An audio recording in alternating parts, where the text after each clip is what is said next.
Hello, folks. My name's Corky Williams, and I'm a friend of Yano here, and will always remain a friend of Jim Wright.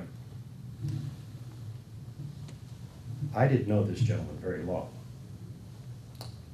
but he struck me as one of the most intelligent humans I've ever encountered. And I don't say that lightly. I have some especially intelligent people in my life that I'm blessed to know. And there is something about the really intelligent that intimidates me because I make do, but and people are right tolerant of me. And some are here today, bless their hearts. But when you meet folks of an incredibly higher intellect, aren't we in awe of them? Aren't we really in awe of them? Somebody that spends their whole life as a sponge, soaking up and learning and sharing it as they do. And Jim was welcoming of me as a friend immediately. And that doesn't always happen, does it? I mean, when somebody extends their hand and is as warm and kind as they can be, just out of the box.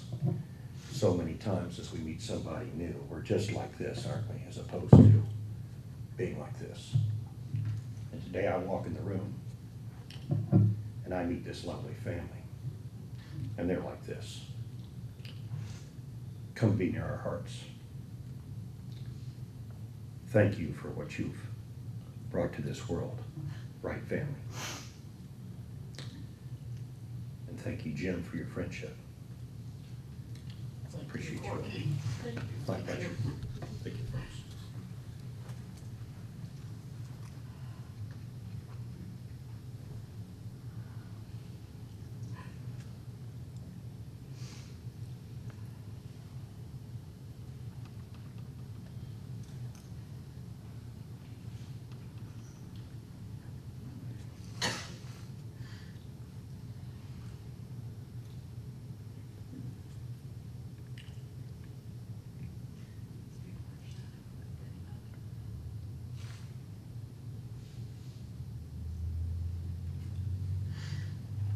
I've been waiting for something to come my email. May I share one more item with you all, please? Would you indulge me just another moment, please?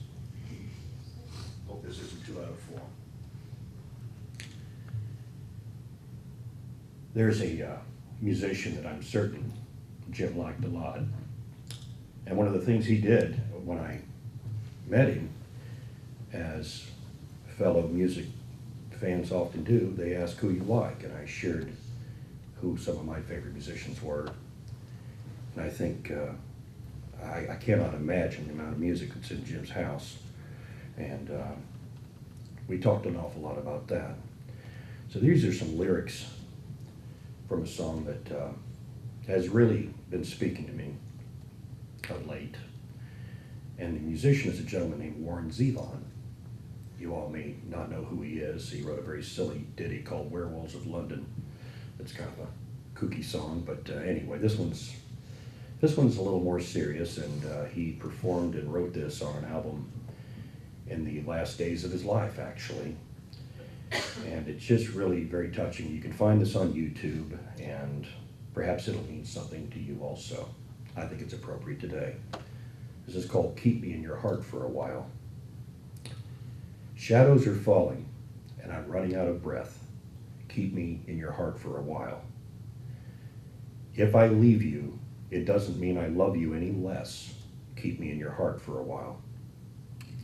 When you get up in the morning and you see that crazy sun, keep me in your heart for a while. Sometimes when you're doing simple things around the house, maybe you'll think of me and smile. You know I'm tied to you like the buttons on your blouse. Keep me in your heart for a while. Hold me in your thoughts, take me to your dreams. Touch me as I fall into view. When the winter comes, keep the fires lit, and I will be right next to you. Engine drivers headed north, to Pleasant Stream. Keep me in your heart for a while. These wheels keep turning, but they're running out of steam. Keep me in your heart for a while. Thank you all again. Now I'm going to say one last thing, and it's also a quote from the same artist. And I shared it with Yano, and I think Jim would appreciate it too. When you're thinking of your life, enjoy every sandwich. Thanks again, folks. Thank you. Thank you.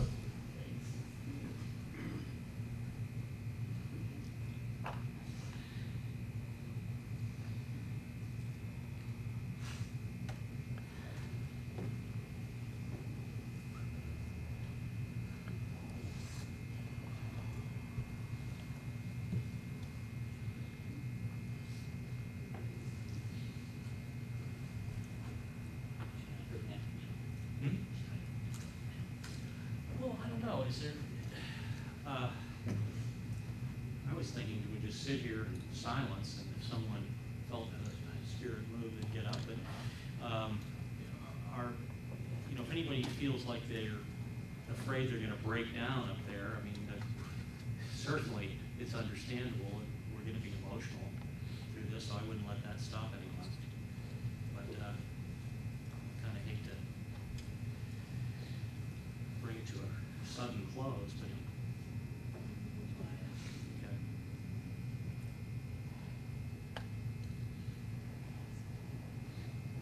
So we've got a volunteer here.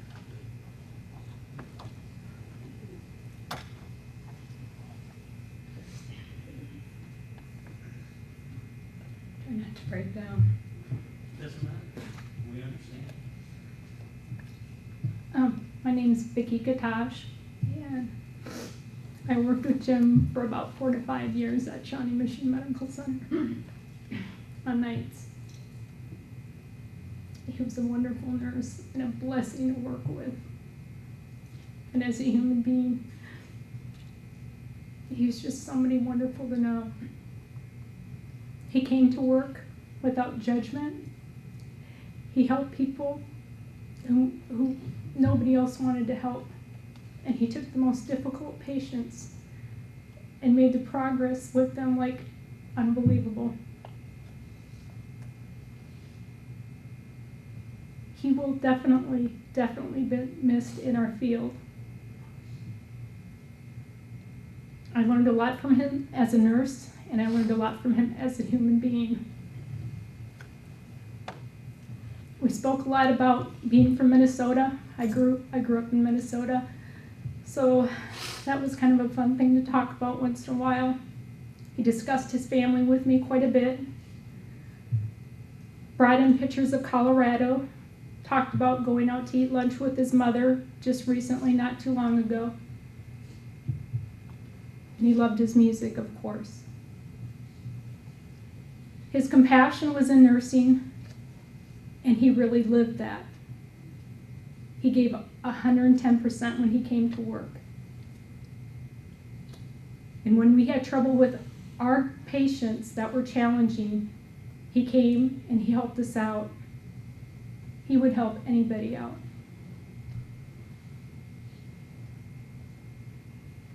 Being a compassionate human being and an excellent nurse, you usually don't find that combination in our field altogether.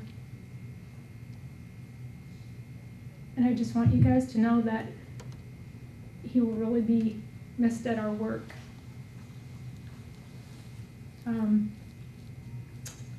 I didn't get to say goodbye to him. I too was out of town on vacation, but when I did return home, I did get an email, and of course, I didn't get to say goodbye. So a lot of times he would email me some funny jokes or something like that, or insights to life.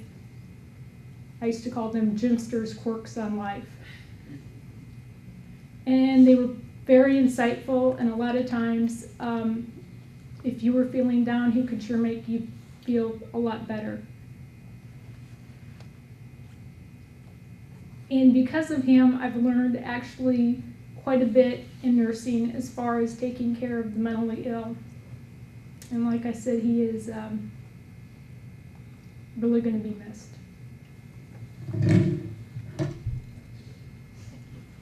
Thank you.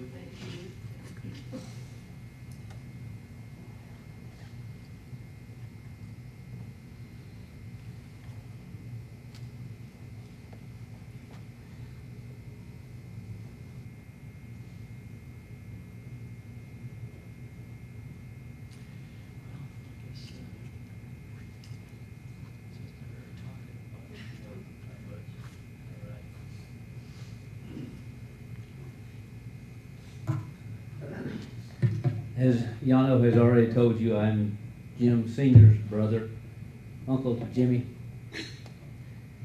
Jim asked me to stand in for him because he wasn't sure he could make it. I'm not sure I will either.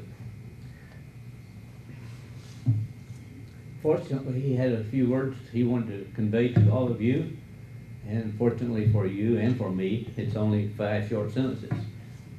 So maybe I'll make it through that. I will read it so I won't goof it up. First of all, thank each and every one of you for coming to this service. We have lost our only son, but through this process, we have gained a surrogate son, Yano Mossman. Yano was Jim's longest and best friend, and he has done so much for us, more than we could ever expect to thank him enough for.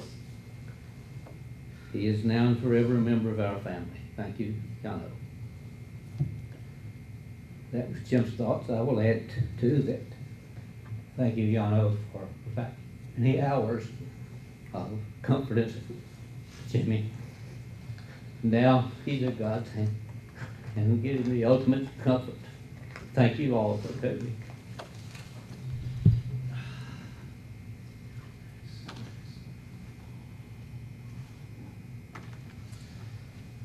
And one final thing I wanted to say is that we made some copies of that little photo memory thing, you know, some of the pictures from Jim's life. So we've left a dozen copies out there on the table if anybody wants to take one with them. And if there's none up there, leave your email address in the sign-in book, and then I will contact you, and we'll get one to you if you want anything like that. And then I don't know what else to say. Thank you all for coming. Obviously, Jim was well loved by his family and friends and coworkers, and he's sorely missed. So, like I said, unless anybody else wants to say anything, I think that's going to conclude our memorial here.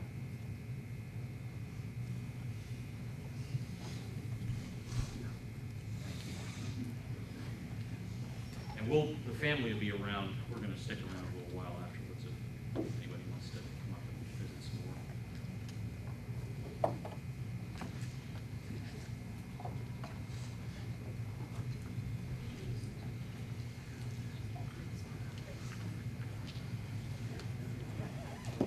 Folks, that does conclude the service. You can return to your cars or visit with the family and friends. Just take your time.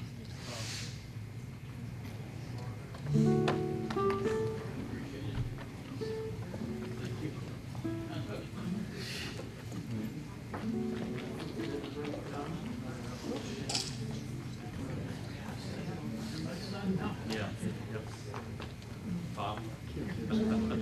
Why don't we go on fishing?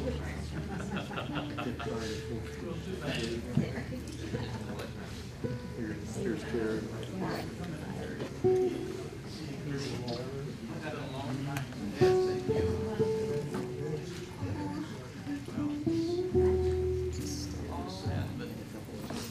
Cancer operations.